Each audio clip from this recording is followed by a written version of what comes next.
What's good, y'all? Hope y'all are doing well. Hope y'all are feeling blessed. We are back with another YouTube video. Today's topic is going to be nutritional tips. It's a part of the stuff that I talk about on a daily basis, talk with clients about it all the time. I am not a registered dietitian, but at the same time, I went to school for it. I have certifications in it.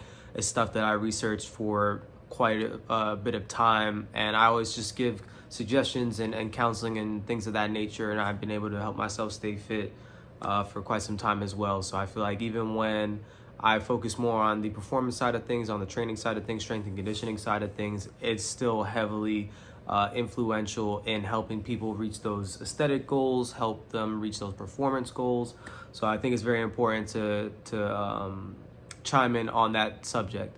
So I'm gonna go through a couple things. I actually got a whiteboard with me just so I don't forget some of the points.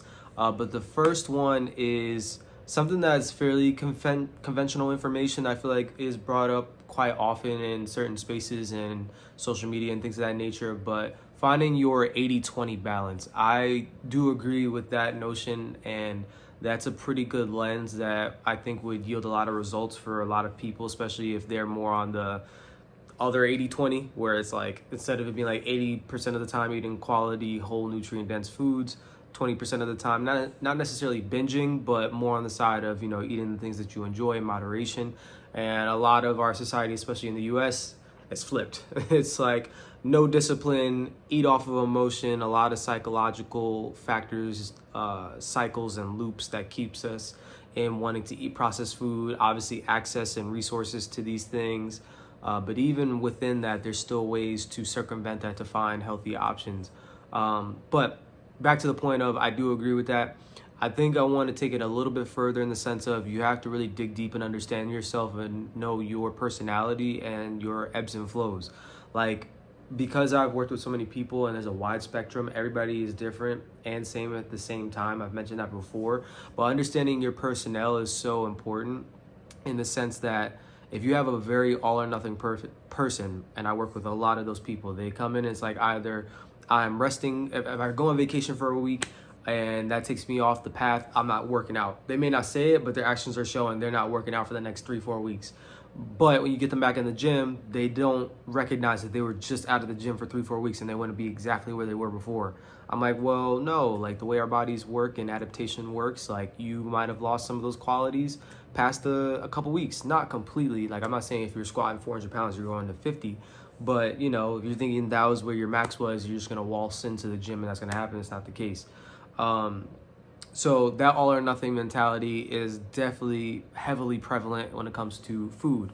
So if you're a person where that is you may have to figure out a way to honestly stay at some level of sustainability or maintenance to where maybe you just don't falter.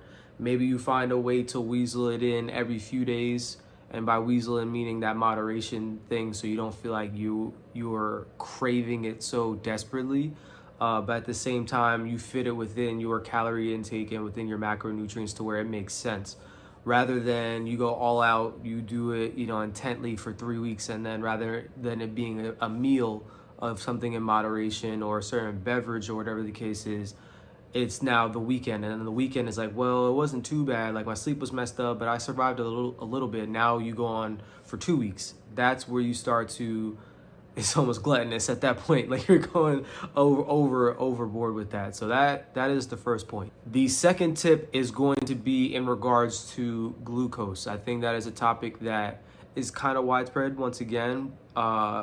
And I feel like it's known because obviously diabetes and things like that runs rampant throughout our country. But as far as ways that can be effective to mitigate those high glucose spikes and it being sustained at that level or that height, majority of them are trial and error and unique, but there's a lot of anecdotal experience and there's also research and science that backs it as well. But again, every person is very individualistic and some things could easily work for Tim and not work for John. It's as simple as that. But the best thing is that 9 times out of 10, even to get to the research, they have to experiment the same way that we experiment on our bodies and with ourselves. Main thing is, again, not going from 0 to 1,000, but taking it in gradual steps. But anyway, back to glucose. A few suggestions that I've trialed out that's worked for me for the long term, and I've also given to clients.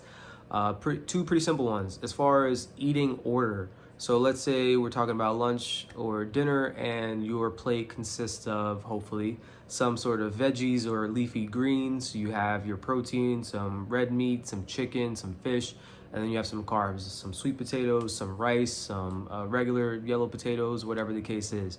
One thing that's kind of helped with that sensation of feeling bloated, feeling sluggish, getting the itis, if you will, after, is flipping the order. So what normally happens when you're younger, you go to a fast food chain, you get your fries, you get your burger, you get your whatever, you eating the fries while you're in the car, before you even eating the protein or the other foods.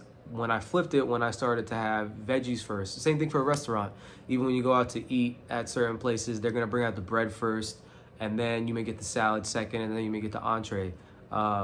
But what I've worked on, or what I've implemented that's been helpful, is having the greens and the veggies first, then having the proteins and fats and then carbs after that. That kind of structure system I feel like has been conducive, because like the fiber is just really good for helping out your gut and like kind of lining your stomach, and it's just helped me not feel as bloated. I feel like once I made that change, I noticed it within a month or so, maybe even less than that, and I've honestly sustained that habit and recommended it to a lot of other people, and they felt the same thing. They felt like they just didn't feel that crash that they normally get, to where it's like, hey, it's supposed to fuel you and make you feel like you're getting energy to either one, repairing from a workout, or even fueling you for a workout, fueling you for the day, versus it making you feel like you just want to lay down and not be bothered. So that would be one recommendation as far as from a glucose perspective. The other one would be brisk movement after eating. Obviously, if you're eating while at work, or you're sitting at a desk, it's gonna be kind of challenging. But even if you can, while you're at work, like getting up just a fake walk to the bathroom, even if you just use the bathroom, you don't need to, but just getting in some brisk movement, like 5-10 minutes, can be pretty effective as far as mitigating some of those spikes. Even for me, like when I'm at the crib or inside, if I'm listening to music, I'm doing laundry, I'm maybe doing dishes after I ate or something like that, like I'll put on some music and I'll start dancing. Like whatever you can do to just get some sort of movement that's going to help kind of lessen the brunt of that can be conducive. I would say another simple tip that I feel like is making its waves and kind of picking up steam is to increase your fiber intake. I believe roughly around like 20 to 30 grams is recommended. Obviously, it's going to be dependent on how much you weigh, but I think that's just like a good general guideline of a way to look at that. Simple ways to get that can be through beans, leafy greens, vegetables, fruits, things of that nature. From beans, it could be black beans, pinto beans, chickpeas are a really good source of that. If you're really in a bind or in a rush, it could be a powder, like a fiber powder, things of that nature. Quinoa, although that kind of family is going to be helpful to get some extra fiber in. Also from like a leafy green perspective, Brussels sprouts, broccoli, things of that nature from the veggie side. So that would be another tip, is to definitely increase your fiber intake as much as you can. Now, even with like certain numbers or metrics that I may throw out, if you're at 0, it's going to be way more beneficial if you just go to 5. So always take that when you're hearing my information. Yes, would it be nice to be able to make that change, but for it to be that abrupt, for you to be able to maintain it for the long term, it's probably not going to be that sustainable if you just make that big of a leap. So if you're at 0, go to 5. If you get about 5 to 10, or you even have somewhat of an idea of what you're consuming, just try to make that much more of a change throughout the whole next week. Sustainable, you felt better, felt fuller, felt fueled better, great. Try to, take another notch the week after. It's literally that simple. All right. Tip number 4 is going to be finding foods that are beneficial for inflammation, along with poor metabolic health, which runs pretty rampant in our society. Part of that is fused within that is that we are highly inflamed from the foods that we consume, to the lack of movement, the blood flow that we don't get from the lack of movement. So any which way that we can find ways to better that and to lessen that, the more it's going to put us in a space to be empowered and employed to want to move our body, which then is going to help our metabolism, which then is going to reduce the amount of inflammation that we have throughout our body. So simple ways you can do that: consuming foods and fats like avocado, nuts and seeds. It could be the berries family, from raspberries, blueberries, blackberries. Cherries are going to be good for that. I'm probably forgetting a few others as well, but anything that's kind of just rich in antioxidants, good to go. And the last tip is going to be for my people that are meal prepping on a fairly consistent basis, or you're trying to get into meal prepping. My biggest thing would be to cook in bulk. You want to kind of make some for a decent amount of days, whatever again is conducive and beneficial for you. If a 2-day structure works for you because you're a person like myself who likes having food pretty fresh and hot, I personally got over it. I got to a point where I'd cook on Sunday and I would just meal prep all the way till dang near Saturday and then cook again on Sunday, and I just got accustomed to it. When you really in it and you in them trenches, you'll eat your food dang near cold if you just try and get the gains. So sometimes that's just a part of it. But I would definitely recommend for a sustainability standpoint for just being able to repeat this over and over again and knowing that you have a meal, cooking in bulk can be helpful.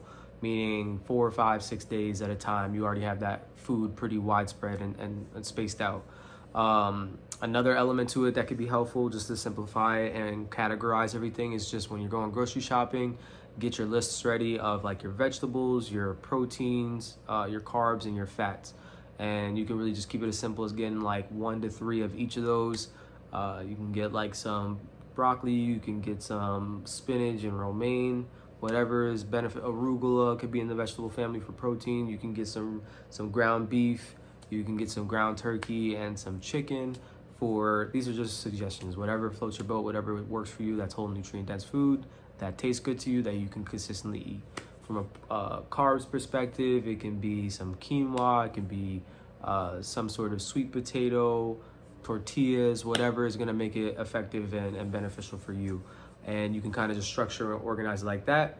As far as ways to kind of spice it up, I just like to trick myself, if you will, because once again, it's very psychological. Like I mentioned earlier, I'll mix and match different seasonings. So I could use one of those for across the board from like the vegetable, the protein, carbs, and the fats. I didn't mention the fats, but yeah, avocado oil, olive oil, things in that family. But you can pick one of those from each category, and the theme could be some sort of like Greek seasoning. Another theme could be some sort of like chipotle seasoning. Another theme could be a hot and honey. Like mixing up the seasonings, mixing up the sauces is one way to kind of trick yourself to be like, oh, okay, maybe the texture isn't different, but it gives a different feel. So it's like week to week, I'm not getting bored, even though you could still be having the same basis, the same foundation. And the last point, even within that last point, is don't overwhelm yourself. I would focus more so before you think about cooking yourself 21 to 28 meals just for yourself, because that can feel overwhelming to do that week in and week out unless you're super locked in and dedicated to that. Just focus on a meal that you know is a struggle for you to get to. So maybe that's breakfast. Maybe all you need to do is meal prep some protein egg muffins and a little thing, and that gets you through the day. You know, lunch and dinner is cakewalk. Maybe you get through breakfast, but you struggle. You maybe take 10 hours to eat your next meal, and now it's like 9 p.m. at night, and you need dinners made. Focus on just getting dinner. That would be the start and the mind frame that I would have with that. But that is all I have for the video. So let me know if you have any questions, any kind of videos and topics that you're looking for me to talk about in the future. But like, comment, subscribe, and I'm gonna catch y'all next time. Peace.